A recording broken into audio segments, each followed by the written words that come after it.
Hello बच्चों, चलिए इस प्रश्न को देखते हैं। एक लंबे समय तक उपयोग में लाए गए संचायक सेल का विद्युत वाहक बल 1.9 वोल्ट और विशाल आंतरिक प्रतिरोध 380 ओम है। सेल से कितनी अधिकतम धारा ली जा सकती है? क्या सेल से प्राप्त ये धारा किसी कार की प्रवर्तक मोटर को स्टार्ट करने में सक्षम होगी? तो बच्चों, हमसे क्या पूछा गया है कि सेल से अधिकतम ली जाने वाली धारा क्या होगी, तथा जो अधिकतम धारा ली जाएगी वो कोई भी कार जो है उसकी प्रवर्तक मोटर को स्टार्ट करने में सक्षम होगी या नहीं होगी। तो इसके लिए बच्चों सर्वप्रथम हम क्या देखते हैं, हम देखते हैं मुख्य अवधारणा। तो बच्चों यहाँ पर हमें एक सेल का परिपथ चित्र दर्शाया गया है, जिसमें हमारे पास सेल के दो इलेक्ट्रोड, एक हो गया बच्चों धनात्मक जिसे P से, एक हो गया ऋणात्मक जिसे हम N से दर्शा रहे हैं। तो ये तो बच्चों हमारे पास सेल के दो इलेक्ट्रोड हो गए। ये कोई विद्युत अपघट्य विलयन है, उस विद्युत अपघट्य विलयन के संपर्क में है। तो ये बच्चों हमारे पास कौन सा विलयन हो गया?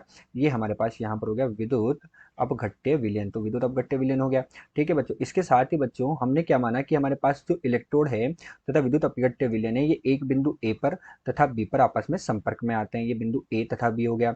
यहाँ पर बच्चों हमारे पास क्या हो गया? ये बिंदु सी मान लिया हमने, ये बिंदु डी मान लिया, और यहाँ पर हमारे पास बच्चों क्या है? प्रतिरोध आर है। तो ये प्रतिरोध आर हो गया। तो बच्चों अब एक सेल होता क्या है? सेल जो होता है वो कोई भी विद्युत परिपथ में धारा को स्थायी बनाने का काम करता है, अर्थात स्थायी धारा को बनाए रखने की ये क्या है? एक सरल युक्ति हमारे पास होती है। तो बच्चों यहाँ पर क्या हो रहा है, हम देखते हैं कि हमारे पास बिंदु पी है इलेक्ट्रोड का, तथा बिंदु ए जो है ये विद्युत अपघट्य विलयन में है। तो इन दोनों के बीच में आवेशों का आदान प्रदान होने से बच्चों यहाँ पर क्या होगा? एक विभवांतर उत्पन्न होगा। तो बिंदु ए पर भी होगा, इसी प्रकार बिंदु बी पर भी होगा। तो बच्चों जो हमारे पास विभवांतर आएगा वो क्या होगा? पी तथा एन के मध्य विभवांतर हम लिख देते हैं। तो पी तथा एन के मध्य विभवांतर उत्पन्न होगा बच्चों, क्योंकि ये एक दूसरे के संपर्क में होंगे। संपर्क में होंगे तो विद्युत अपघट्य विलयन है, तो वहां पर क्या होगा बच्चों? आवेशों का आदान प्रदान होगा, और आवेशों का आदान प्रदान होने के कारण बच्चों यहाँ पर क्या हो जाएगा? हमारे पास एक विभवांतर उत्पन्न हो जाएगा। तो P और A के बीच में तो धनात्मक, और N और B के बीच में ऋणात्मक इलेक्ट्रोड है, तो ऋणात्मक उत्पन्न होगा। अर्थात बच्चों हमारे पास V का मान कितना हो जाएगा? कुल मिला के विभवांतर बच्चों V धन, क्योंकि P पे तो धनात्मक आया, फिर हम ऋणात्मक कर रहे हैं क्योंकि हम क्या लिख रहे हैं बच्चों? विभवांतर डेल्टा V। तो हम क्या करेंगे? माइनस विभवांतर का, और ऋण हमारे पास किसका आ जाएगा बच्चों? इलेक्ट्रोड का। तो ये ऋण इलेक्ट्रोड का, अर्थात हमारे पास कौन कितना है विभवांतर? V धन, और ये हमारे पास ये वाला धन, और ये V ऋण हमारे पास हो गया। तो ये तो बच्चों हमें क्या होगा यहाँ पर? विभवांतर प्राप्त होगा। अब बच्चों अगर इसमें कोई धारा प्रवाहित नहीं हो रही है, तो धारा प्रवाहित अगर नहीं हो रही है तो हमें क्या मिल जाएगा बच्चों? इसी अंतर को हम सेल का विद्युत वाहक बल कह देंगे। इसको क्या कह देंगे बच्चों? विद्युत वाहक बल। तो ई बराबर क्या हो जाएगा? V धन, और ये हमारे पास V ऋण, और ये किससे बड़ा होगा बच्चों? जीरो से बड़ा हो जाएगा यहाँ पर, क्योंकि यहाँ पर बच्चों कोई धारा प्रवाहित नहीं हो रही है अगर इससे इस परिपथ के अंदर। तो ये हमारे पास बच्चों क्या कहलाता है? विद्युत वाहक बल कहलाता है। अब बच्चों हम यहाँ पर क्या देख रहे हैं कि हम यहाँ पर देखते हैं कि हमारे पास जो सी से डी है, इनके मध्य क्या है बच्चों? प्रतिरोध आर जोड़ा गया है, और प्रतिरोध आर जोड़ने के कारण हमारे पास बच्चों धारा कैसे प्रवाहित होती है? धनात्मक से जाती है और ऋणात्मक की ओर आती है। तो यहाँ हमारे पास धारा आई इस तरह से प्रवाहित होगी। तो यहाँ पर बच्चों हमारे पास धारा आई प्रवाहित हो रही है। ये बच्चों धारा आई जो प्रवाहित हो रही है, तो हम यही तो कह रहे हैं कि धारा आई क्या करती है? मतलब सेल क्या करता है? धारा को स्थायी बनाए रखने का काम करता है। और हमसे प्रश्न में यही पूछा गया है कि सेल से कितनी अधिकतम धारा ली जा सकती है। तो सबसे पहले तो हमने ये देखा कि सेल से धारा ली जा सकती है। ये हमने पहले सिद्ध किया कि सेल से इस तरह से धारा ली जा सकती है। तो बच्चों प्रतिरोध से तो धारा किधर जाएगी? सी से डी की ओर जाएगी। लेकिन जो बच्चों विद्युत अपघट्य विलयन हमारे पास लगा हुआ है, इसमें क्या होता है बच्चों? एक परिमित प्रतिरोध होता है जिसे हम आंतरिक प्रतिरोध बोलते हैं। उसकी वजह से धारा बच्चों किधर से जाएगी? एन से पी की ओर, अर्थात इसकी उल्टी दिशा में प्रवाहित होगी। तो यहाँ पर बच्चों धारा किधर प्रवाहित होगी? इसकी उल्टी दिशा में हमारे पास धारा प्रवाहित हो जाती है। ठीक है बच्चों, तो इस प्रकार इसमें हमारे पास धारा का प्रभाव होता है। विद्युत वाहक बल हमारे पास हमें प्राप्त हो गया। अब अधिकतम धारा का मान क्या होता है? तो बच्चों ओम के नियम हम सब जानते हैं कि हमारे पास V का मान क्या होता है।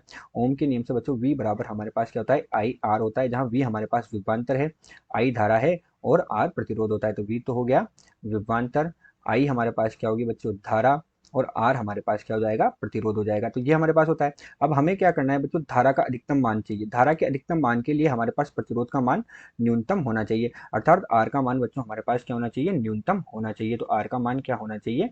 न्यूनतम होना चाहिए। ठीक है बच्चों, अब इसके लिए हम क्या देखते हैं कि हमारे पास जो सेल का परिपथ है, इस परिपथ में धारा का मान क्या होगा? तो बच्चों सेल में हमारे पास धारा आई बराबर ओम के नियम से विभवांतर V, हम V की जगह हमारे पास बच्चों क्या हो गया? विद्युत वाहक बल E हो गया, और कुल प्रतिरोध बच्चों R तो हमारे पास हमने लगाया हुआ है, तथा ये जो विद्युत अपघट्य विलयन है इसका जो परिमित प्रतिरोध है वही हमारे पास आंतरिक प्रतिरोध है। तो ये हमारे पास होगा। अब हमारे पास बच्चों R का मान न्यूनतम होना चाहिए, तो लगभग हम क्या मान लेते हैं कि R का मान हमारे पास लगभग जीरो के बराबर है। तो जब ये जीरो के बराबर होगा तो हमें क्या मिलेगी बच्चों? अधिकतम धारा प्राप्त होगी, और वो अधिकतम धारा कितनी हो जाएगी, आई मैक्स अधिकतम बराबर ई बटे आर के, जहां ई तो सेल का विद्युत वाहक बल हो गया और ई बच्चों हमारे पास क्या हो गया, आंतरिक प्रतिरोध हो गया। तो इस तरह से हम अधिकतम धारा का मान यहाँ पर ज्ञात कर सकते हैं। यही हमारे इस प्रश्न की मुख्य उदाहरण है। अब चलिए बच्चों इसके आधार पर हम प्रश्न को हल करते हैं। तो उससे पहले हम क्या देखते हैं कि हमें प्रश्न में क्या दिया है, हमें दिया है ई का मान 1.9 वोल्ट के बराबर। इसी के साथ हमें आंतरिक प्रतिरोध का मान दिया गया है, आंतरिक प्रतिरोध का मान 380 ओम के बराबर दिया गया है। तो इन सबका मान हमें दे दिया, तो अधिकतम धारा का मान बच्चों कितना प्राप्त हो जाएगा, अधिकतम धारा का मान हम डायरेक्ट सूत्र में मान रखेंगे। तो सूत्र में मान रखेंगे तो ई बटे आर होता है, तो ई का मान है 1.9, आर का मान है 380, तो हमें अधिकतम धारा का मान कितना प्राप्त हो जाएगा बच्चों, 0.005 एम्पियर के बराबर हमें अधिकतम धारा का मान प्राप्त हो जाएगा। कितना, 0.005 एम्पियर अधिकतम धारा का मान प्राप्त हुआ।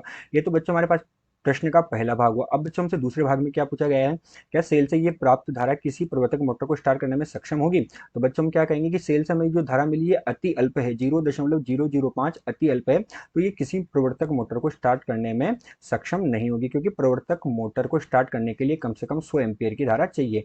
तो प्रवर्तक मोटर को स्टार्ट करने में सक्षम नहीं होगी, क्योंकि उसे स्टार्ट करने में कम से कम हमें कितनी चाहिए, 100 एम्पियर धारा चाहिए, तो करने में सक्षम नहीं होगी। अतः हम क्या कर सकते हैं कि ये जो दिया गया प्रश्न है इसमें अधिकतम धारा का मान 0.005 एम्पियर प्राप्त हुआ, तथा जो प्रवर्तक मोटर है उसको स्टार्ट करने में ये धारा सक्षम नहीं होगी, क्योंकि उसको स्टार्ट करने में कम से कम 100 एम्पियर धारा की आवश्यकता होती है। आशा करते हैं आपको प्रश्न समझ आया होगा। धन्यवाद।